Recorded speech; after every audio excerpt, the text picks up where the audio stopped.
People of Earth, good evening. Welcome to this edition 114 of Star Nation News. Here today, we are going to talk about the upcoming revelation of technologies, what has been disclosed through to this day that is significantly important, and we are going to see a little bit what does it involve, what is behind, and what have been the exchange science programs already put in place since the 1950s related to this disclosure. We will also have a look at who are the praying mantis, these extraterrestrials who worked with the grays but also with the good side of the government. Who are they? What side are they? All of this and much more on Star Nation News this week. Fasten your seatbelt and engage.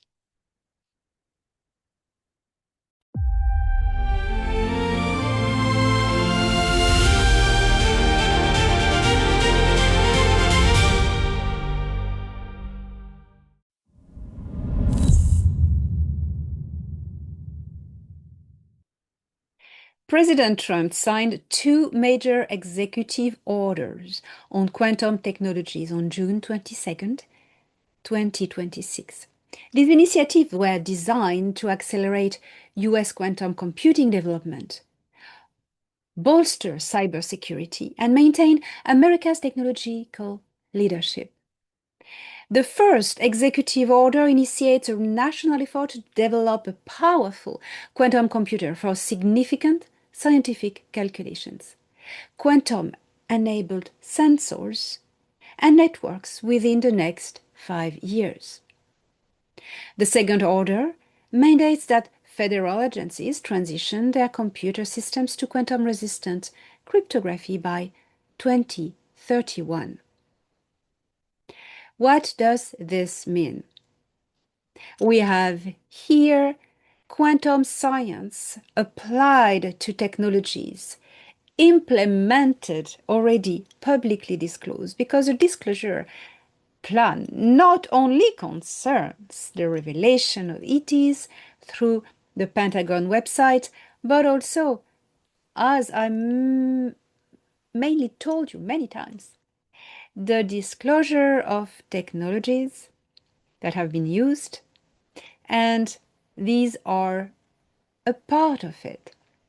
This disclosure by President Trump of the quantum technologies and the implementation in the everyday technologies is a sign that we are moving forward without obstacle from the deep state. This wouldn't have been possible 10 years ago, because now the beast is weakened.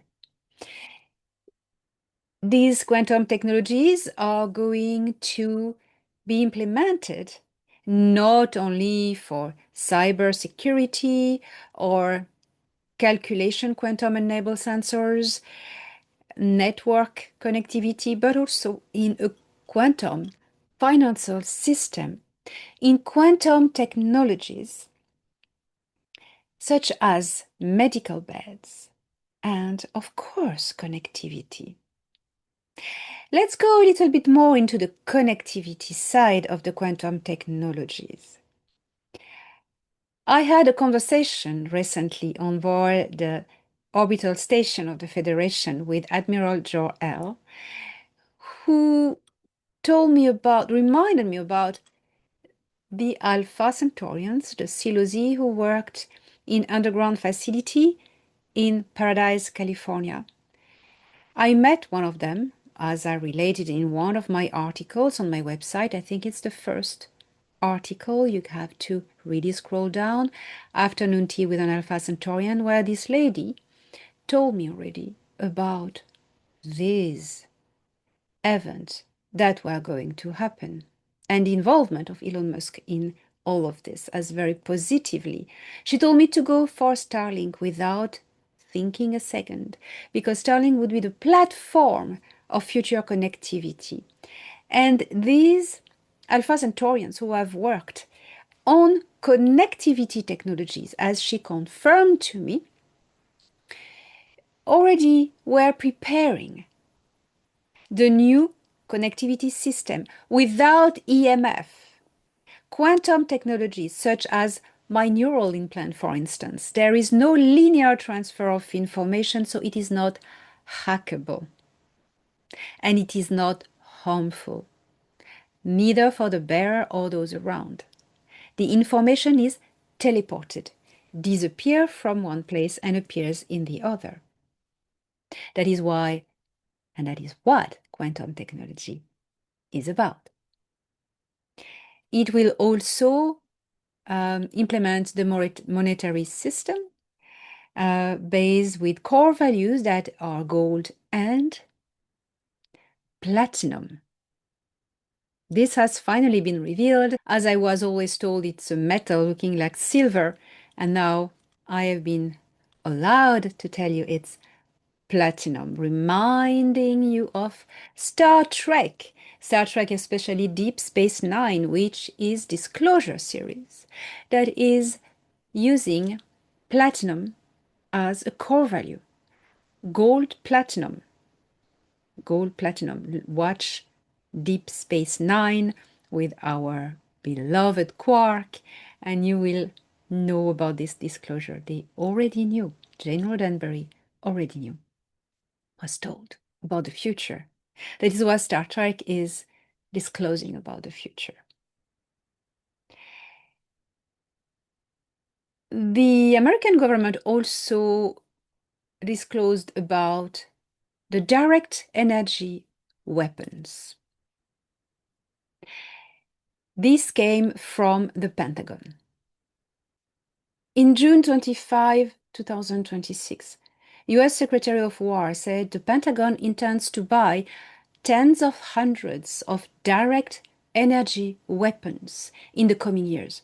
It is the first official mention of directed energy weapons. The Pentagon explained that these technologies can fire concentrated energy at the speed of light.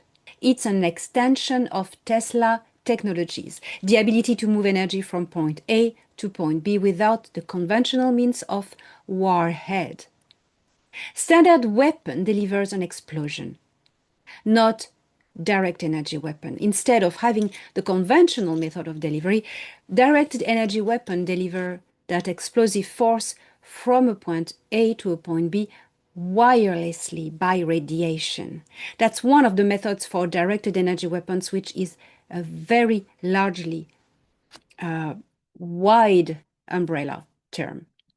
The array of all the different technologies are quite wide. They use frequency, they use laser, they use different EMF frequencies. It is quite a very, very scary technology. It's a varied arsenal, and it feels like it's almost impossible to defend against. I was victim of direct energy weapons many times in my life, and I have to say it's very scary. I was fortunately protected by the Galactic Federation of Worlds, who have shielded me in a way I cannot describe for security reasons that you understand. I received the hit, but not the actual, I received the shock wave, but not actually the hit to my skin. It was really scary, and I was close to die many times. They wanted me down. They cannot shoot me through energy weapons. They've tried. Now, they try smear campaigns, trying to destroy reputation, but that's another story. Secretary Hexet has shared that first milestone test of the Golden Dome for America, you remember this project, was a success, and that direct energy was harnessed on this dome technology to eliminate incoming threats. They can actually build structures embedding these direct energy weapon technology. And the Pentagon is wanting to buy these to use them against adversaries. These directed energy weapons have been in use for a while, and his Secretary Exet said they are wide variety. They have been used for a while and they can be debilitating. He declared that it's a new level of warfare, definitely leveling the playing field, the playing ground of war. This has been in use for a while. The most scary event was recently the Lahaina tragedy and also Paradise, California. It's very easy to understand when direct energy weapons have been used because you have precisely laser pointed perimeters, and the rest just millimeters ahead of that is untouched. But within, it's all melted. I I never um, I never really spoke about this, but my first directed energy weapon experience was as I was driving my car in Ireland. This goes back to about 8 to 9 years ago on the motorway, and suddenly my car, it was in very good condition, the engine had a tremor, a strong tremor, and stopped. And the time the engine stopped, I could get out of the motorway. If there had been a truck on the speedway, I would have been hit and dead. But I was protected because I could pull on the side, and my car just stopped in front of the police station. You believe it or not, they could bring the car to a garage, and the garage, when the guy opened the boot on the front, um, his expression was, I never seen that expression before.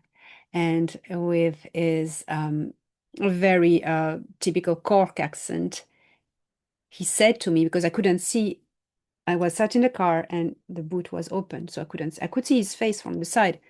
And he was staggered. He was like, he said, "It melted." I went, "What melted?" He said, The engine, everything. It just melted."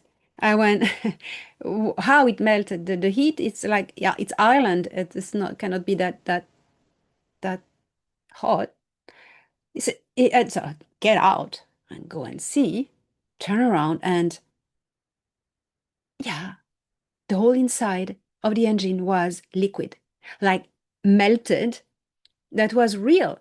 The metal of the engine had melted like cream, like it was solidified, like solidified butter. Suddenly, the engine had been transformed into butter. But the structure of the car was intact. Intact. Wires, plastics, because the amount of the heat to have a whole engine melting like cream, like butter, um, it's a formidable amount of heat. So it would have should have melted the plastic around, and it didn't. So that's a directed energy weapon. I've had many other personal attacks, and I have to say, when you feel the pointer on your heart, you may run everywhere like crazy. It's locked on you. It's very scary and it's very painful. So let's go back to this disclosure. These weapons have been in the hands of many factions and operating without oversight. The Department of War lied about this for many years. And this year, the same Department of War stated that they have been possessing direct energy weapons and they are scaling them up. They have been acting like all these years, like they certainly didn't have this kind of technology. Well, they admit now they do today. We're talking about energy warfare. If you surround something in a field of energy, it is terrifying what you can do with it. And the government knew this all along.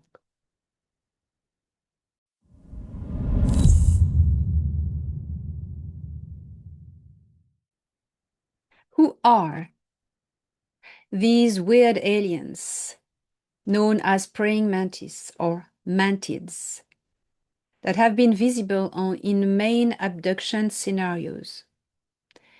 These entities, who really look like humanoid praying mantis have been coming from the Sombrero galaxy. They come from another galaxy. They name themselves Akara. I mention them in my book, The Cedars, as well as in my book, A Gift from the Stars. So check this out. You have all the details. They come from the Sombrero galaxy, 28 million light years from Earth.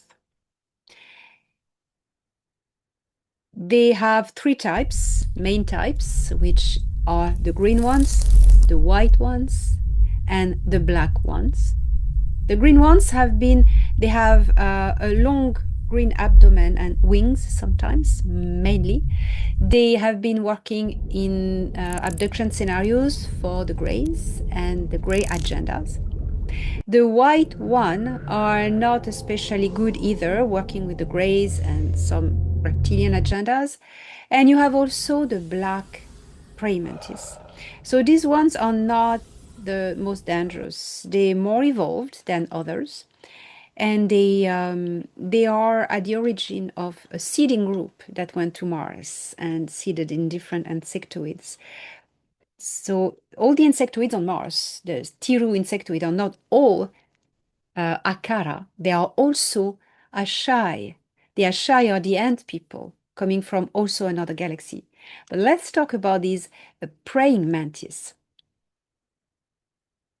The white praying mantis have been working with reptilian agenda and especially with the Zeta Reticuli nebugrays. The green praying mantis also, that you see in abduction scenarios, have very recognizable splitted eyes with like a reptilian pupil sometimes. Another strand of them has like fly with reflective facets, but that's more less common scenario. So who are they really? Who are they working with? Okay, we've seen them in abduction scenario. I have known one who worked on the Excelsior, the XLR-6 space station for Commander Denethor. Her name was Meisha, and he saved her from the Greys. These praying mantis do not have an agenda. They are scientists. They work with frequency and interdimensional technology. It's something that is very, very advanced because they are interdimensional beings. What does it mean?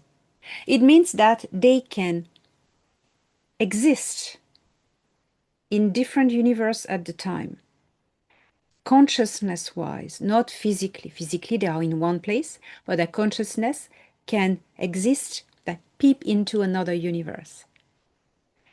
When I first met Meisha on board the station, I was scared because, okay, she was tall and, I mean, scary. You see when you're scared, of course. But she probed me with her consciousness, and I could feel the interdimensionality, and I had a vertigo. It was really, really weird. I had a vertigo because of the interdimensionality, the infinite vortex of her. Think about Tony Rodriguez's encounter with one of them on Mars. She read through him. She read through his past, through his side timeline at home. She could really read him. I really advise you read the book Ceres Colony Cavalier. Ceres Colony Cavalier from Tony Rodriguez. He tells about that, his experience, which is really very interesting.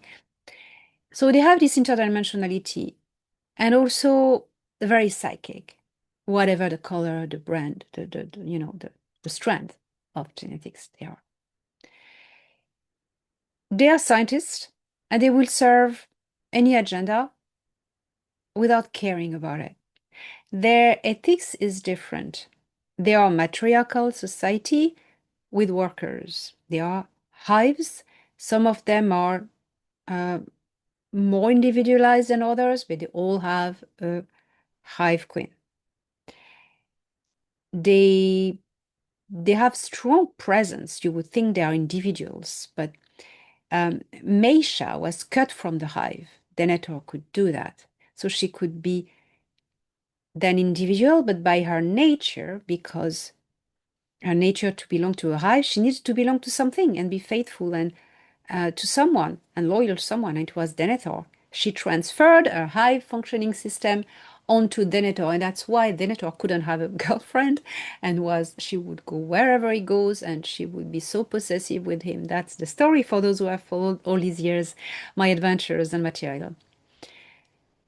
Um, so let's talk about the abductions. The Acaramantis would be there working for whoever allowed them to be part in genetic experimentation because that's what they do. They don't have ethics that's good, that's bad. Their focus is science, studying, experimenting, experiencing. That's all that matters, the curiosity. They're not human. They do not think like human, that's good, that's bad. They do not think like this. But they have one trick. They can trick your mind. They can hypnotize you. They can create a whole illusion of a holographic environment and characters, even disguise themselves, trick your mind that you are like on a holodeck, living some other experience. They can do that. And they will tell you something that will make you lose um, mistrust, make you lose being cautious. They will tell you something that is always that you are very special. It's not a joke. When you are in abduction scenario and an extraterrestrial, whatever the species, tells you, you are different, you are very special, you're a superstar seed, you're a superhero, you are better than everybody else, you have more superpowers, you are special. That has a mantis behind that is tricking your mind to get your consent for the experimentations. And when these mantid akara work for despicable races such as the Greys or reptilians, these illusions will be a tool that the Greys will use. They will use the akara, employ her, hire her to create this whole illusional scenario around you for the Greys to take advantage of you and program you into an agenda and use you as a tool, as a manipulation tool. And you will 1000% believe that the illusion is real, but it's not. So if any of you has had encounters with praying mantis, ETs, who told you that you were very special, you should reconsider the whole thing and tell yourself, I see through the illusion. I broke through it. I was had, and that's the last time. And then look for the programming, because there's one. There's one. And these Akaramantis, they do that for experience, for kind of fun. And they do it, yeah, for studying human consciousness, you know? And the Greys are using that to their own agenda. They are not bad. The Akaramantids are not bad beings. They're just different.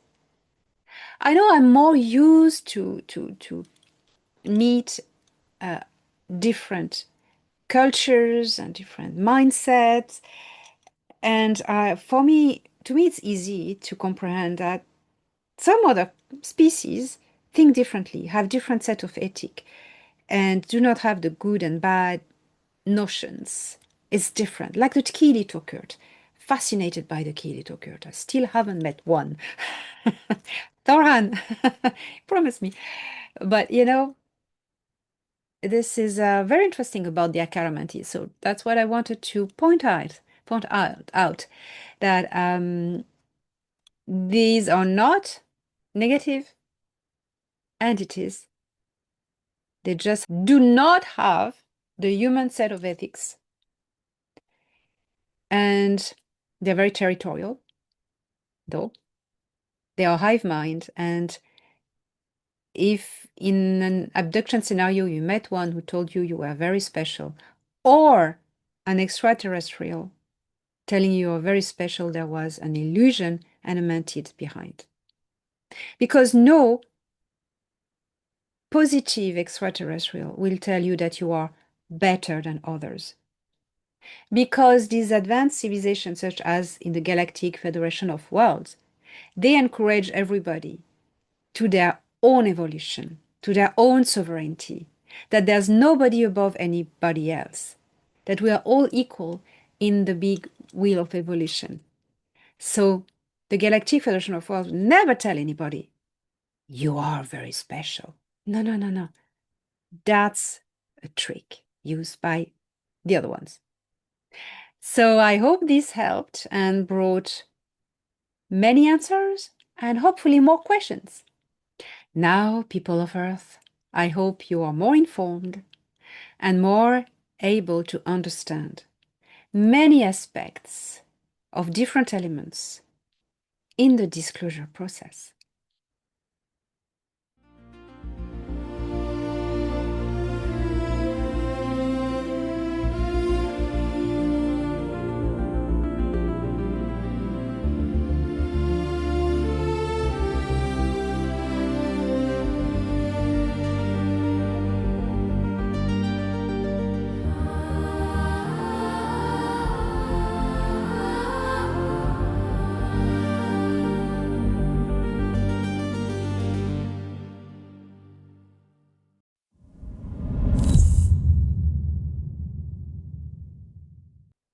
You do not need anyone or any event to activate you, as it is not how evolution works. In order to complete your great awakening that leads to the awareness and embodiment of who you truly are, you need to experience this journey and do the work by yourself. There is no other way around, because it involves an inner mechanism only you can operate. The caterpillar cannot purchase his transmutation into a butterfly, nor any event can do it for him. He needs to go into chrysalis mode and do it from within. Relying on someone else to do it for you does not work. Whatever you be told, whatever you be sold, it is the process that is important. Only your internal process that works. If you don't undergo the process of your own dark night of the soul, heal your wounds, perform the alchemical transmutation like the caterpillar into butterfly, you will not achieve a higher level of consciousness. You will be told you won't see the difference. The only difference will be in your bank account. People who offer to do it for you in exchange for money and are crooks. Okay? They exploit the gullibility of people. They sell activation packages, activation courses. This is taking advantage of innocence, gullibility, and anyways, it doesn't work. Do not let anyone manipulate your energy field, your chakras, etc. They ask for your consent. And no matter the amount of love and light, narrative, blah, blah, downloads and crap, do not be fooled. It is not because it is labeled light that it is wonderful. These are just words, labels. You can sell poison, labeling it medicine, right? It's the same for the Galactic Federation of Light. As I've always told you from the beginning, it doesn't exist. People have been putting light, not knowing about the real name, the Galactic Federation of Worlds. because they've been told there's the Galactic Federation of Light, and they didn't know the real Galactic Federation of Worlds exists. So they say, oh, it's the same thing. It's the same, It's not. It's never been. It's never been, as I've been telling you throughout all my videos from the beginning and my books. The Galactic Federation of Light, the Team Light, anything with light, it's a light, a fake light to attract people. There's nothing behind. The Galactic Federation of Worlds, it means a federation, an alliance of cultures at a galactic level. Never it will use the word light, even if they work for the light, So be very careful of the term light. Another concerning aspect is that some of these crooks who sell you activation packages want to access your DNA frequency. And they are, most of the time, gray hybrids. Or MK Ultra programmed asset, of course. They want your soul. Do not sign. The only way up is within. It's within.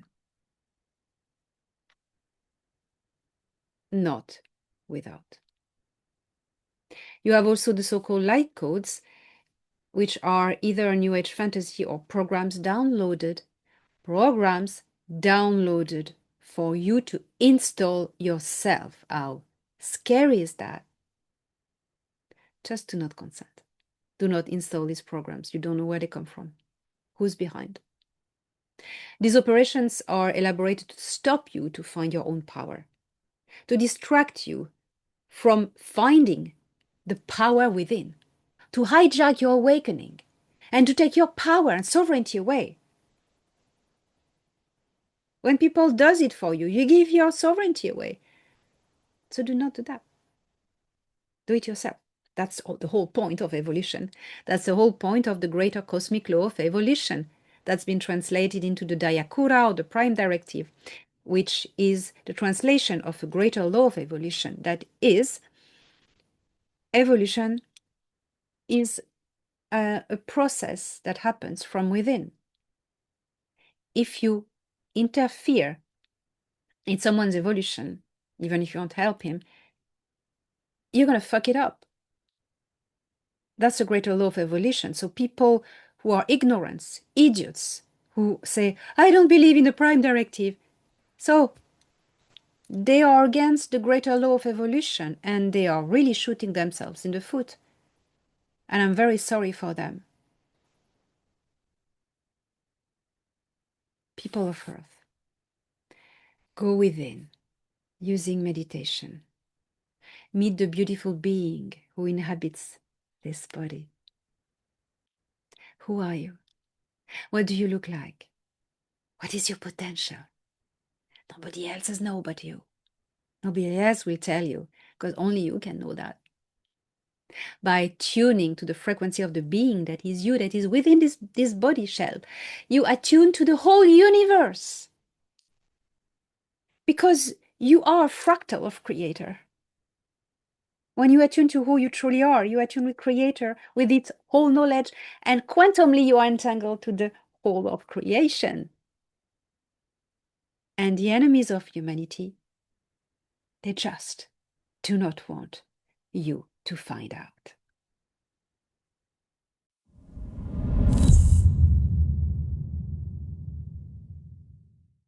The Seeders are now available on audiobook.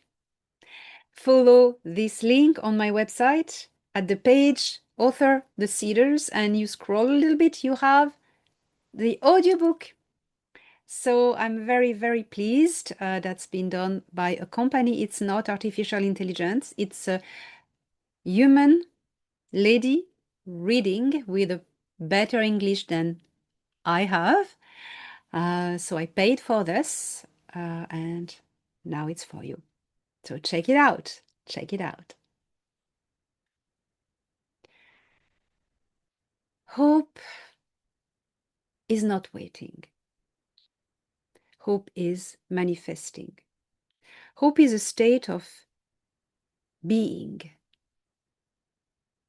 Hope is not, I wait for something to come, I believe it's going to come. No, hope is, I know this will come. I am going to make it happen. I know. I entangle my knowledge of this being real into the future, from A to B, quantum consciousness technology. Una told you once, I don't know if you remember, Una, my Altian sister, and emissary counterpart in the intergalactic confederation, she said that one day humans will discover that the greatest technology in the universe is consciousness.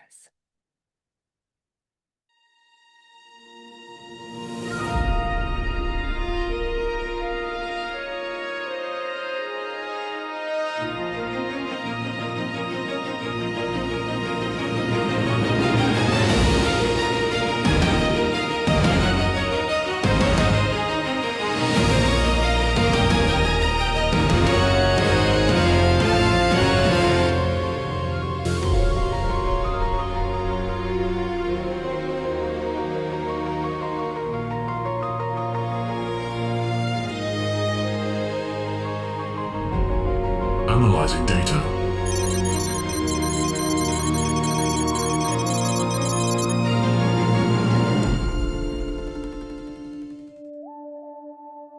The Al-Gru'u Alix come from a star system visible near the star Deneb Kaitos Shemali, or Iota Ceti. 3 Ceti is a star located approximately 2,100 light-years from Earth. It is an orange-hued star, classified as a K-type supergiant. They named the star as Sari, and Orgona is their planet. They are not very numerous and live only on this one planet of their system, which has a very dense, gaseous atmosphere that looks like a blue-grayish steam. Very wet.